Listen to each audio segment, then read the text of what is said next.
Hallo julle en welkom by Sakkie en Becky se Wikipedia.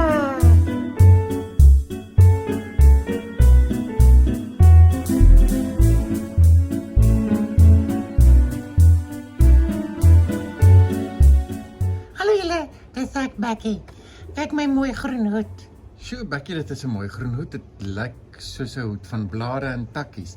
Dit is julle, want die groen hoed laat my dink aan 'n herder. En 'n herder is iemand wat sy skapies oppas en versorg en so aan. En vir my, ek hou baie van tuinmaak en so aan. Dit is ook amper soos 'n herder.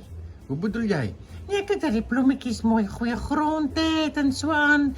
En ek trek die onkruid uit en ek sorg dat dit net goed gaan met my plantjies. Wag, kom ek wys julle. So kyk, hier is my pepertjies. Ek wys julle mooi.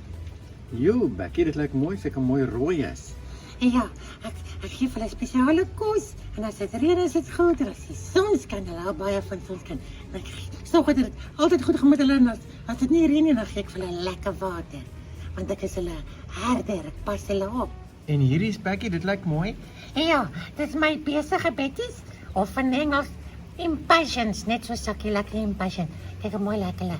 Ek gee vir hulle ook spesiale kos. En hierdie? Ja, hierdie is my mafas. Hulle hou van baie ekstra sonlig. Dit is ook hulle versorg. Ek sorg dat hulle mooi in die son staan. Kyk hoe mooi blom my babakkies. Dit is my lekker om hulle te versorg en seker te maak dat hulle floreer. En dis amper wat 'n herder doen met skapies, maar ek doen dit met my plante. En hierdie is my gunsteling. Wat is dit, Becky? Okkerdiere. Orgidee. Ja, dis wat ek gesê het, okkerdiere. Kyk hierso. Kyk dan mooi kleure. O, en hierdie kant. Sulke mooi geeltjies. Ek hou baie van okkerdiere. So julle, ons is mos nou besig met Wikipedia. En ek het die groen hoed vandag aan. En die groen hoed gaan daaroor, as jy nou praat oor die kerk of die gawes wat die Here ons gee, dan beteken dit mense met groen hoede, nie regtig nie, maar mense wat herders is vir God se mense, beteken hulle kyk na elke mens en sê, hoe kan ons jou versorg? Wat gaan vir jou die heel beste wees?